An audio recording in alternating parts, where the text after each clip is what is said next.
కర్పూర వటి.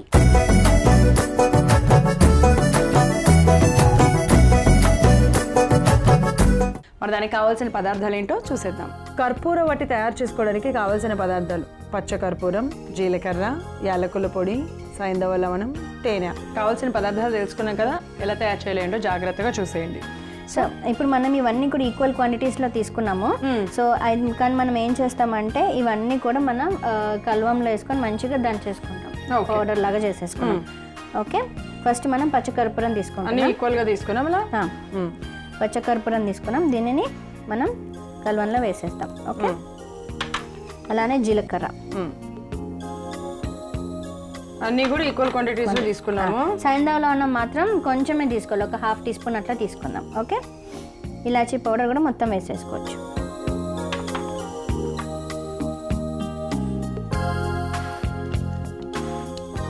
సైంధవ లవణం మనం ఇంత క్వాంటిటీ మాత్రమే తీసుకుంటున్నాం. ఓకే, ఇప్పుడు ఈ మిశ్రమాన్ని అంతా కూడా మనం చక్కగా పౌడర్ లాగా చేసేసుకున్నాం. అది కళ్ళలోనే దంచడం ఎందుకంటే మన కర్పూరం ఇవన్నీ కూడా దీంతో రాయితోటి దాని యొక్క ఎక్స్పోజర్ అయితే దాని యొక్క బెనిఫిట్స్ అధికంగా ఉంటాయి అన్నమాట.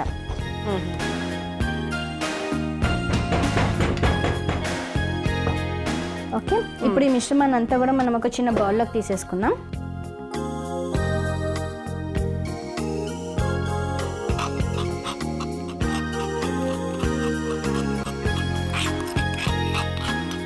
ఓకే, ఇలా తయారు చేసేసుకున్నాం కదా. అది మనకి ఎన్ని రోజులు నిల్వ ఉంటుంది ఇలా తయారు చేసుకున్నాం? ఇలా మనము కొంచెం రోస్ట్ చేసుకొని ఒకవేళ మనం ఉంచుకుంటేనేమో మనకి అట్లీస్ట్ ఒక 10-15 డేస్ వరకు ఉంటుంది. ఇలా ఇన్స్టెంట్ గా రోస్ట్ చేసుకోవచ్చా? కర్పూరం కాదు, మిగతావి జీలకర్ర, ఇలాచీ పౌడర్ అవి రోస్ట్ చేసుకొని పెట్టుకోవాలి. మనం అప్పటికప్పుడు కర్పూరం యాడ్ చేసేసుకోవచ్చు అనమాట, ఎందుకంటే తొందరగా ఇది అయిపోతుంది. ఇది ఎప్పటికప్పుడు ఇన్స్టెంట్ గా తయారు చేసుకుంటేనే బెటర్. ఇప్పుడు మనం ఈ చేసిన ప్రాసెస్ ద్వారా ఇది అట్లీస్ట్ ఒక 7 డేస్ ఉంటుంది. ఓకే, 1 వీక్ నిల్వ ఉంటుంది. సరే, అయితే ఇప్పుడు నెక్స్ట్ స్టెప్ ఏంటి మ్యామ్? సో ఇప్పుడు మనం ఏం చేద్దామంటే ఒక 2 స్పూన్స్ తీసుకుందాం. ఓకే, ఈ మిశ్రమాన్ని దీంట్లో ఒక స్పూన్ మనం తేనె, దానికి తగినంత తేనె, అంటే మనకి అంటే ఎట్లా ఉండలు కట్టే విధంగానా? చిన్నగా మనకి ఉండగట్టుకునేటందుకు అవసరమైనంత తేనె. ఈ మిశ్రమాన్ని అంతా కూడా మనం చక్కగా మిక్స్ చేస్తేనే బెటర్. చేతితో మిక్స్ చేస్తేనే బెటర్. ఒక పెద్ద ఉండలాగైనా కట్టేసుకొని ఆ తర్వాత చిన్న చిన్నవి చేసేసుకోవచ్చు. సో ఇలా తయారు చేసుకుని అంటే ఇప్పుడు తేనెలో వేస్తున్నాం కదా, మీరు అన్నట్టుగా పొడి అయితే కనుక అలా వేగించుకోకుండా వేసిన పొడి 1 వీక్. మరి ఇట్లా తేనెలో వేస్తే అప్పటికప్పుడేనా? ఎప్పుడు తినాలనిపిస్తే అలా వేసుకొని తేనెలో వేసుకొని తినేది. ఎగ్జాక్ట్ గా కరెక్ట్ క్యాచ్ చేసావు. సో ఈ పొడి మనం మంచిగా ఇంట్లో పెట్టేసుకొని జలుబు వచ్చినప్పుడు ఇలా మనం ఇమీడియట్ గా తేనెతోటి కలుపుకొని చిన్న చిన్న గోళీలాగా చేసుకొని చప్పరించాలి, నవలాలి. అయితేనే దాని యొక్క బెనిఫిట్స్ వస్తాయి. మింగేస్తే దాని యొక్క ప్రయోజనం ఉండదు మంచిగా, అంటే కావాల్సినంత ప్రయోజనాలు రావు.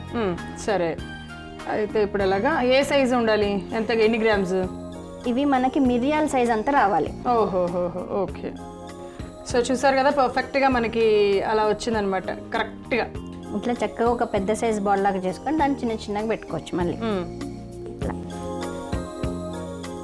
ఆ కర్పూరం వాసనే వచ్చేస్తుంది. అది పీల్స్తేనే మనకి సగం లంగ్ డిసీజెస్ పోతాయి అసలు. అందుకనే వర్షాకాలంలో మాత్రం తప్పకుండా మీరు ఇలాంటి ఇంగ్రీడియంట్స్ అన్ని ఇంట్లో పెట్టుకొని ఈ చిట్కాలు తర్వాత మనం చెప్పే సంజీవిని ఇవన్నీ కూడా తప్పకుండా పాటించండి. సో ఇంత మిరియాల సైజుగా మనకు వచ్చేస్తాయి. సో ఇంత సైజుగా మనం చేసుకోవాలన్నమాట. సో అన్ని ఇలాగే మిరియాల సైజులో చేసేసుకోవాలి. కొంచెం చిన్న పెద్దగా అయినా కానీ ఏం ప్రమాదం లేదు. ఓకే, కొంచెం పెద్ద సైజు.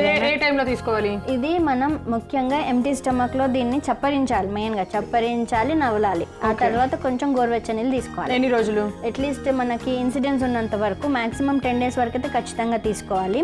ఆ తర్వాత కూడా కొంచెం ఏమైనా దగ్గులాగా, జలుబు కూడా, కొంచెం వీజింగ్ సౌండ్ రావడం, ఆస్తమా ఇట్లాంటి టైప్ లో ఏమైనా కంప్లైంట్స్ ఉన్నప్పుడు మాత్రం కంప్లీట్ గా ఒక 1 మంత్ వరకు వాడుకోవచ్చు. సో ఎప్పటికప్పుడు ప్రిపేర్ చేసుకుంటూ ఉండండి, బాగుంటుంది. సో ఇలా అన్ని తయారు చేసుకొని పెట్టేసుకుందాం. ఓకే, సో ఇప్పుడు ఇట్లా మనం చిన్న చిన్న బాల్స్ లాగా చేసుకున్నాం కదా. మిరియాల సైజు కొంచెం చిన్న పెద్దగా అయినా పర్వాలేదు. చిన్నపిల్లలు కూడా దీన్ని చప్పరించవచ్చు. అట్లీస్ట్ ఒక రోజుకి 2 నుంచి 3 సార్లు కూడా ఇలా చప్పరించవచ్చు మనం. ఓకే, దగ్గు తీవ్రత ఎక్కువగా ఉన్నప్పుడు ఇంకొకసారి కూడా వేసుకోవచ్చు, అంటే 4 టైమ్స్ వేసుకోవచ్చు. ఓకే, సో మనం చూపించాం కదా, ఈ మిశ్రమంలో కొంచెం తేనె కలుపుకొని ఇలా మనం బాల్స్ లాగా చేసుకుంటున్నాం. ఓకే, సో ముఖ్యంగా దగ్గు, జలుబు, తర్వాత కఫం, అధికమైనటువంటి కఫం, ఊపిరితిత్తులలో వచ్చేటువంటి సమస్యలు, ఆయాసం రావడము, గాలి తీసుకోలేకపోవడము, ముఖ్యంగా ఈ సమస్యలతో బాధపడే వాళ్ళకి ఇది ఒక మంచి సంజీవని అని చెప్పొచ్చు.